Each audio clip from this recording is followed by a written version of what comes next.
Iran ইসরায়েলের যুদ্ধবিরতির সঙ্গে সঙ্গেই এখন নতুন করে আলোচনায় মার্কিন প্রেসিডেন্ট ডোনাল্ড ট্রাম্প, তাও আবার বিষয় যখন নোবেল শান্তি পুরস্কার। ইরান ইসরায়েল যুদ্ধবিরতির চুক্তির জন্য নাকি ট্রাম্পকে নোবেল শান্তি পুরস্কারের জন্য মনোনীত করা হয়েছে। রিপাবলিকান আইন প্রণেতা বারি কার্টার এই পুরস্কারের জন্য ট্রাম্পকে মনোনীত করেছেন, এমনই এক প্রতিবেদন প্রকাশ করেছে যুক্তরাজ্য ভিত্তিক সংবাদ মাধ্যম পলিটিক্স। আসুন ট্রাম্পের নোবেল শান্তি পুরস্কারের আলোচনার প্রেক্ষাপট নিয়ে বিশ্লেষণ করা যাক। ইসরায়েল ও ইরানের মধ্যে সশস্ত্র সংঘাতের অবসান ঘটাতে এবং বিশ্বের সবচেয়ে বিধ্বংসী পরমাণু অর্জন থেকে বিরত রাখতে ট্রাম্পের অসাধারণ ও ঐতিহাসিক ভূমিকার কথা বিবেচনা করেই তাকে নোবেল শান্তি পুরস্কারের জন্য মনোনীত করেছেন। সেখানে বলা হয়েছে, প্রেসিডেন্ট ট্রাম্পের হস্তক্ষেপে দুদেশের যুদ্ধবিরতির চুক্তিতে পৌঁছানোর ক্ষেত্রে গুরুত্বপূর্ণ ভূমিকা পালন করেছিল, যা অনেকেই অসম্ভব বলে মনে করেছিল।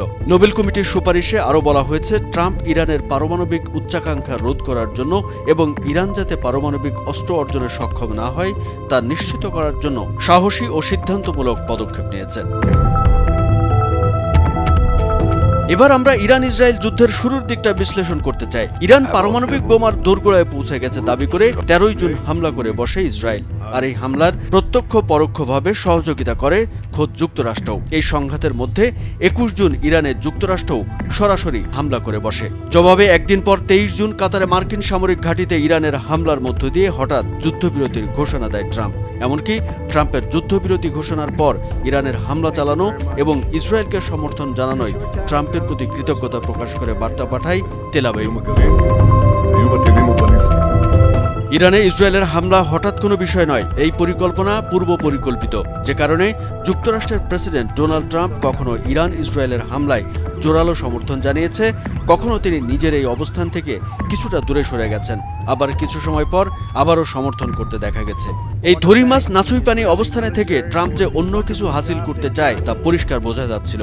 ইসরায়েলকে যুদ্ধের অনুমোদন, অস্ত্র সহায়তা প্রদান করে ইরানে হামলার মদত দিলেও যুদ্ধবিরতির ক্রেডিট এখন ট্রাম্পের ঝুলিতেই।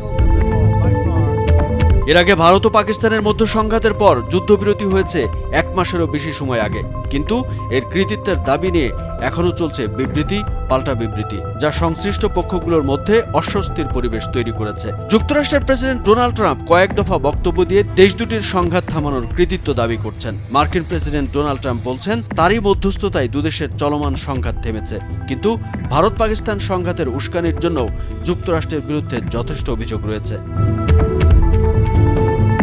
এভাবেই কোনো পক্ষকে ভিতরে ভিতরে সহায়তা করে, কখনো উস্কানি দিয়ে সংঘাত তৈরি করে ফের শান্তি আলোচনার প্রস্তাব উদ্দেশ্যমূলক বলেও মনে করেন আন্তর্জাতিক বিশ্লেষকরা। আর ট্রাম্প কৌশলে সেই কাজটি করে চলেছেন বলে মনে করেন অনেক বিশ্লেষক। ট্রাম্পের এই কথিত শান্তি প্রতিষ্ঠার এই উদ্যোগের পিছনেও যে নোবেল শান্তি পুরস্কারের স্বার্থ সুপ্তভাবে লুকিয়েছিল তা এখন স্পষ্ট হয়েছে। কামরুজ্জামান আরিফ, ভোরের কাগজ।